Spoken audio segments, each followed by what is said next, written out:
আসসালামু আলাইকুম ওয়া রাহমাতুল্লাহি ওয়া বারাকাতুহু।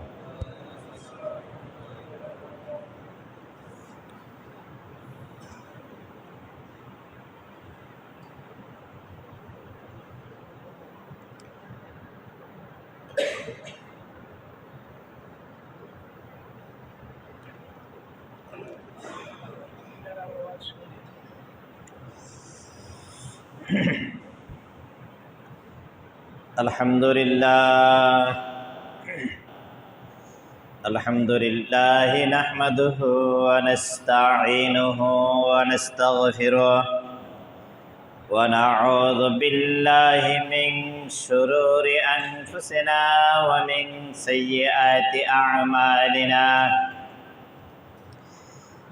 من يهده الله فلا مضل له ومن يضلله فلا هادي له ونشهد أن لا إله إلا الله وحده لا شريك له ونشهد أن سيدنا وحبيبنا وسندنا ومولانا محمد أرسل رسوله بالحق بشيرا ونذيرا وداعيا إلى الله بإذنه وسراجا منيرا. فقد قال الله تعالى في القرآن المجيد والفرقان الحميد. পড়েন আমার সাথে, সকলেই পড়েন এদিকে। আউযু বিল্লাহি মিনাশ শাইতানির রাজীম। বিসমিল্লাহির রাহমানির রাহিম। والذي أرسل رسوله بالهدى ودين الحق ليظهره على الدين كله ولو كره المشركون. يا أيها الذين آمنوا هل أدلكم على تجارة تنجيكم من عذاب أليم تؤمنون بالله ورسوله وتجاهدون في سبيل الله بأموالكم وأنفسكم ذلكم خير لكم إن كنتم تعلمون. وقال تعالى بشان حبيبه إن الله وملائكته يصلون على النبي يا أيها الذين آمنوا صلوا عليه وسلموا تسليما. اللهم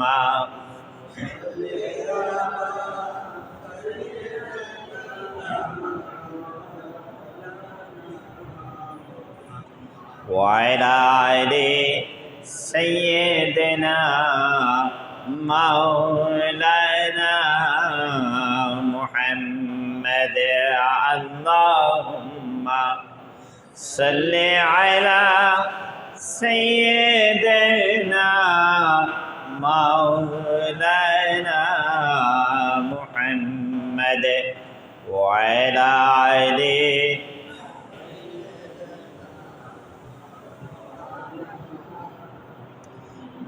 بلغ العلا بكماله كشف الدجى بجماله حسنت جميع خصاله صلوا عليه وآله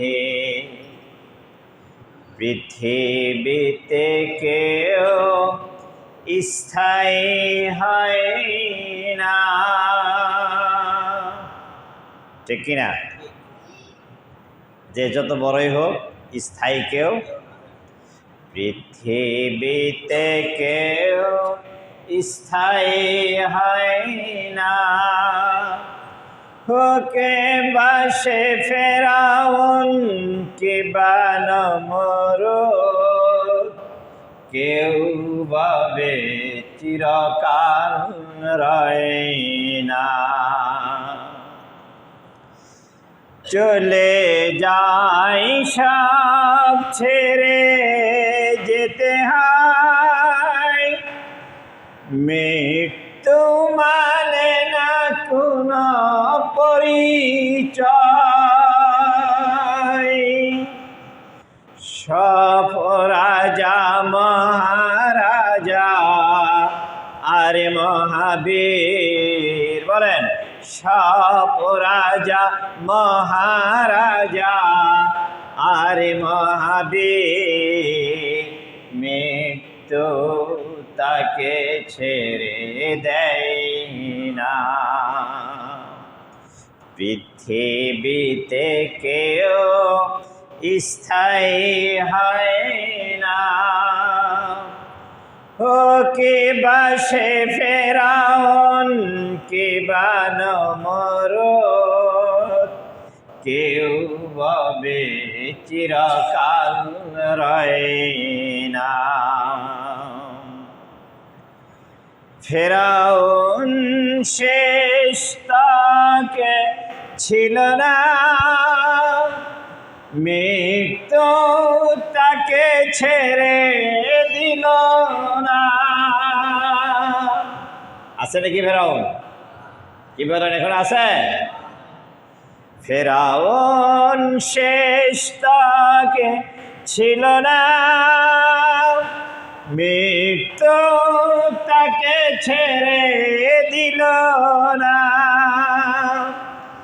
থেমে গেছে তারি সব স্মৃতিচিহ্ন, থেমে গেছে তারি সব স্মৃতিচিহ্ন। আজ আর তার কথা কেউ কয় না, ঠিক কিনা? আজকে কি ফেরাউনের কথা কেউ কয়? তখন সবাই ফেরাউনের গুণগান গাইছে। বলেন পৃথিবীতে কেউ স্থায়ী হয় না। কি বাসে ফেরাউন কিবা নমরুদ, কেউ ভাবে চিরকাল রয় না। সম্মানিত ইমাম সাহেব, দিগার ওলামায়ে কেরাম, মুসল্লিয়ানে আজাম, যুবক ভাইয়েরা, পর্দার আড়ালে শ্রবণরতা মা ও বোনেরা, আসসালামু আলাইকুম ওয়া রাহমাতুল্লাহি ওয়া বারাকাতুহু। আপনারা ভালো আছেন সকলেই? মহান রব্বুল ইজ্জাত ওয়াল জালালের দরবারে সকলে মিলে কালিমাতুশ শুকর আদায় করছি যে আল্লাহ আমাদেরকে আজ পবিত্র শুক্রবার জুমার নামাজ আদায়ের উদ্দেশ্যে আল্লাহর ঘরে আসার সুযোগ করে দিলেন। কার ঘরে? জোরে বলছি, কার ঘরে? সেই মহান মনিবের দরবারে সকলে মিলে কালেমাতু শুকর আদায় করছি, আলহামদুলিল্লাহ। দরুদ ও সালাম পেশ করছি মানবতার মুক্তির দূত, মহান শিক্ষক সৈয়দুল মুরসালিন আশরাফুল আম্বিয়া নবী কুল শিরোমণি মুহাম্মাদুর রাসূলুল্লাহ সাল্লাল্লাহু আলাইহি ওয়াসাল্লামের।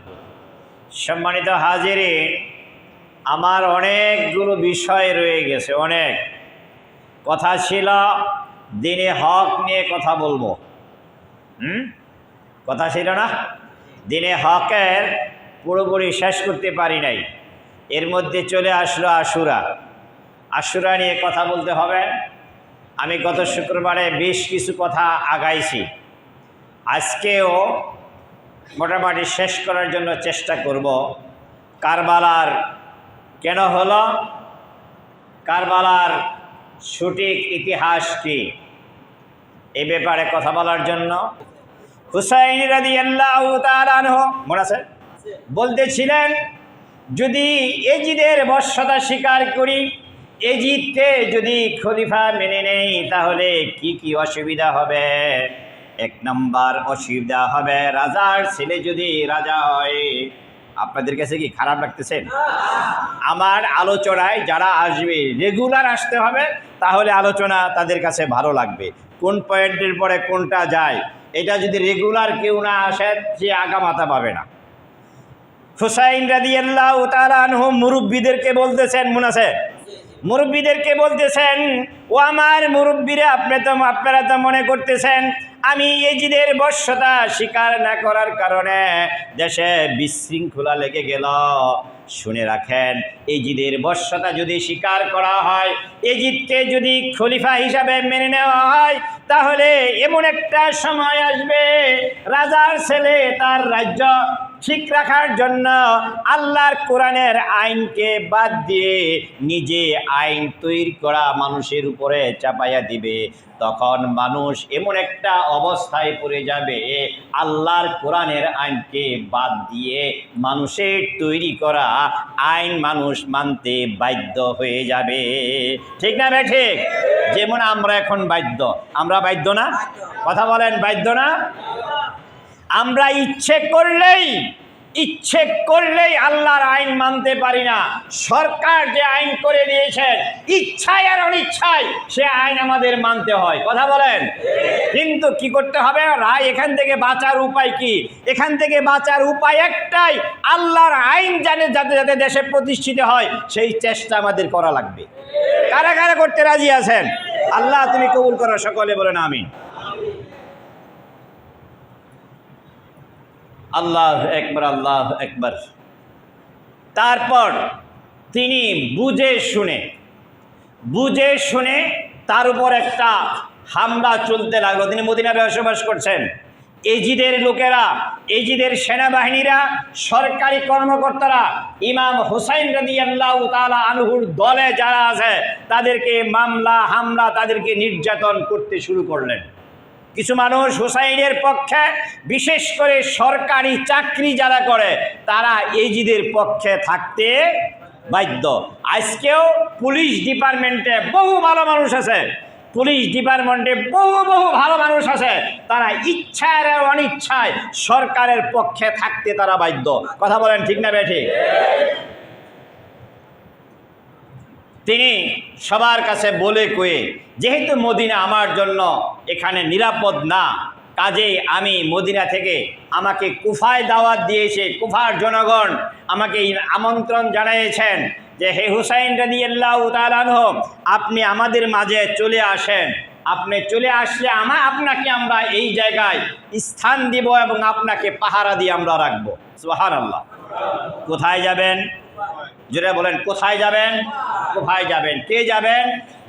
হুসাইন রাদিয়াল্লাহু তাআলা আনহু এবং তার দলবল সহ। এর আগে আরেকটা কথা আপনাদেরকে বলে নেই, আমরা বিশেষ করে 40 ঊর্ধ্ব যাদের বয়স, 40 না 50 ঊর্ধ্ব যাদের বয়স, তারা জানে এই দেশে কারবালার ইতিহাস নিয়ে মীর মোশাররফ হোসেন একটা বই লিখেছিলেন বিষাদ সিন্ধু। কি বলেন? শুনছেন না আপনারা? কারা কারা শুনছেন হাত উঠিয়ে দেখান তো, হাত নামান, হাত নামান। এইটা এই যুগের ছেলেরা জানে না।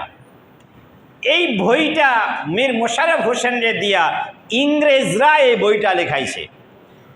হুসাইন রাদিয়াল্লাহু তাআলা আনহুর চরিত্রকে অন্যভাবে ডাইভার্ট করার জন্য, কারবালার ইতিহাস অন্যদিকে মোড় নেওয়ার জন্য এই ইংরেজরা এই বইটা মীর মোশাররফ হোসেনকে দিয়ে লেখাইছে। আদৌ এই ইতিহাস সঠিক নয়। এখন মীর মোশাররফ ইংরেজদের হুসাইনকে নিয়ে এত মাথা ব্যথা কেন ছিল এইটা একটু বুঝাই। একবার কলকাতাতে খ্রিস্টানরা একটা ওয়াজ মাহফিলের আয়োজন করলো। খ্রিস্টানরা কারা করলেন? জোরে বলেন। খ্রিস্টানরা ওয়াজ করবে, খ্রিস্টান ধর্মযাজক।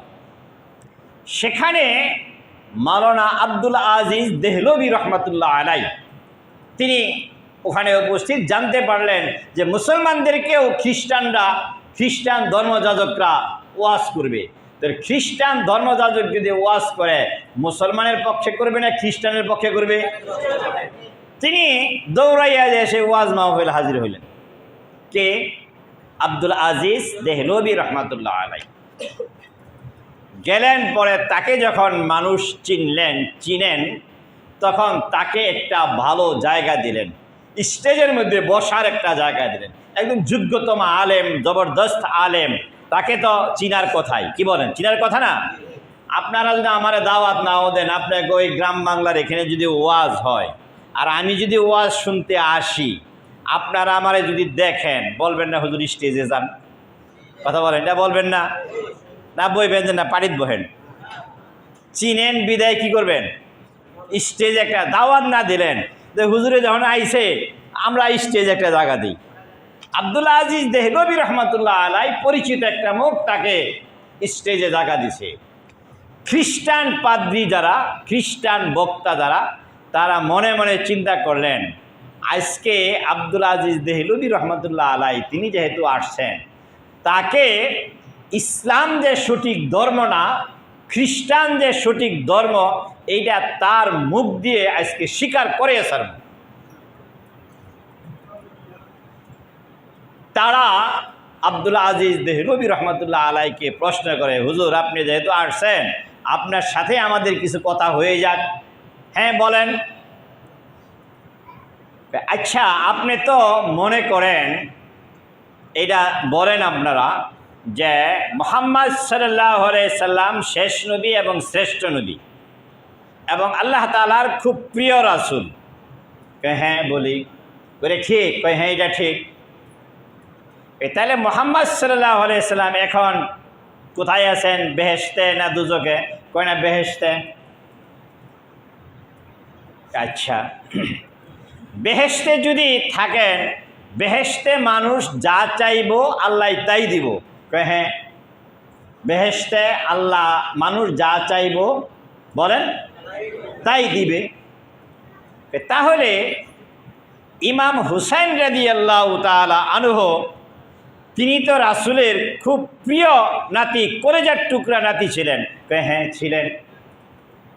ইমাম হুসাইন রাদিয়াল্লাহু তাআলা আনহু তিনি যখন কারবালা প্রান্তরে শহীদ হন, তাকে যখন মানুষ মেরে ফেলে, তার পরিবার পরিজনকে যখন নির্যাতন করে, এইটা কি রাসূল জান্নাত থেকে, বেহেশত থেকে দেখেন নাই? হ্যাঁ দেখছে। তাহলে তিনি কেন আল্লাহর কাছে বললেন না যে আল্লাহ আমার কলেজার টুকরা নাতি রে মানুষ নির্যাতন করতেছে, তুমি তাদেরকে বাঁচাও? এটা কেন বললেন না? কথাগুলো কি খুব ক্রিটিক্যাল মনে হচ্ছে না? কথা বলেন। আব্দুল আজিজ দেহলভী রহমাতুল্লাহ আলাইহি বলেন হ্যাঁ তিনি বলছিলেন, আল্লাহকে বলছিলেন যে আল্লাহ আমার নাতি তো এরকম অন্যায়ভাবে নির্যাতিত হচ্ছে, অন্যায়ভাবে তাকে মারা হইতেছে, তুমি তাকে বাঁচাও। একথা বলার পরে আল্লাহ হাউ মাউ করে কাঁদতে শুরু করলেন। আরে সুবহানাল্লাহ বলেন না, এর একটা মেসাল।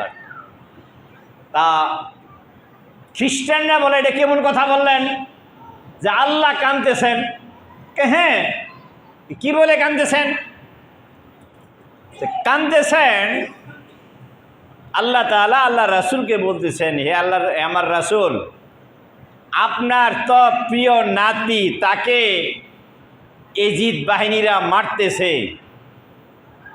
আমার যে ছেলে ঈসা, তারই তো মানুষ মেরে ফেলাইছে, তারই তো আমি বাঁচাইতে পারি নাই। আপনার ছেলেরে বাঁচাবো কেমনে? আপনার নাতিরে বাঁচাবো কেমনে? খ্রিস্টানরা তখন থেকে মুসলমানদের প্রতি একটু ক্রিটিসাইজ এবং মুসলমানদের ইমাম হুসাইন রাদিয়াল্লাহু তাআলা আনহুকে নিয়ে মাথা ব্যথা। হুসাইন রাদিয়াল্লাহু তাআলা আনহু থেকেই এই সংগ্রাম প্রতিষ্ঠিত হয়েছে, সংগ্রাম শুরু হয়েছে। মানুষের তৈরি করা আইন যখন মানুষের উপরে চাপিয়ে দেওয়া হবে, তখন মানুষ আল্লাহর আইন মানতে পারবে না। এই কারণে তারা ইয়েজিদের বশ্যতা স্বীকার করে নাই। তখন থেকে ইংরেজদের একটা মাথা ব্যথা, এই হুসাইনের মতো মানুষকে দুনিয়া থেকে তাড়িয়ে না দেওয়া পর্যন্ত মানুষের তৈরি করা আইন মানুষের উপরে চাপানো যাবে না। আমি কি বুঝাতে পারছি আপনাদের এই কথাটা? সুতরাং ইমাম হুসাইন মনে আছে কথা কোথায়? ইমাম হুসাইন রাদিয়াল্লাহু তাআলা আনহু চলে গেলেন কুফার দিকে। কোথায় চলে গেলেন? কুফায় যাবেন। কুফার জনগণ বিশ্বনবীর করে যার টুকরা ইমাম হুসাইন রাদিয়াল্লাহু তাআলা আনহুকে বরণ করে নেবেন। তিনি যখন কারবালা প্রান্তর পর্যন্ত গেলেন, ইজিদের বাহিনীরা 3 দিক থেকে তাকে ঘেরাও করে ফেলল। তাদের ইচ্ছে ছিল ইমাম হুসাইনকে মেরে ফেলা, তাদের ইচ্ছে ছিল না। তাদের ইচ্ছে ছিল ইমাম হুসাইন যখন ইজিদের বশ্যতা যেন স্বীকার করে। হুসাইন যদি ইজিদের বশ্যতা, ইজিদকে খলিফা হিসাবে মেনে নেয়, তাহলে সারা এলাকার আর কোনো মানুষ থাকবে না। নেতা যদি সারেন্ডার করে, তাহলে তার অনুসারীরা বলেন সারেন্ডার করবে। ইমাম হুসাইন সারেন্ডার করুক, এইটাই ইজিদের বাহিনীর ছিল। চতুর্দিক থেকে 3 দিক থেকে ঘেরাও করে ফেলেছে তাকে। সেখানে তারা তাঁবু করলেন। তাঁবু করার পরে ফুরাত নদীর সামনে পানি নাই, পানি খেতে পারে না। সেখান থেকে পানি আনতে যাবে, পানি আনতে দেওয়া হয় না। 1 ফোঁটা পানি তাদেরকে দেওয়া হয় না। পানির অভাবে শিশু বাচ্চারা কাঁদতে কাঁদতে অস্থির হয়ে গেল, প্রাণ চলে যাবে এরকম একটা ভাব হয়ে গেল। হুসাইনের পরিবারের কেউ পানি খেতে পারে না। পানির অভাবে তারা চিৎকার করতে লাগলেন। 9 তারিখ মুহররমের 9 তারিখ একটা চরম পত্র তাদেরকে দেওয়া হলো। বলা হলো, হুসাইন, এইটা চরম পত্র তোমাকে দেওয়া হলো। রাত পোহালে 10 তারিখ হবে। আজকের রাত্রিটাই তোমাকে বোঝার জন্য, শেষ সিদ্ধান্ত নেওয়ার জন্য আজকে সময় দেওয়া হলে রাত্রে বসে বসে তোমার পরিবার পরিজন, তোমার দলে যারা আছে তাদেরকে নিয়ে সিদ্ধান্ত নাও, তুমি কি ইজিদকে খলিফা মানবে নাকি দুনিয়া থেকে বিদায় হয়ে যাবে। সকলকে নিয়ে তিনি ভাষণ দিলেন।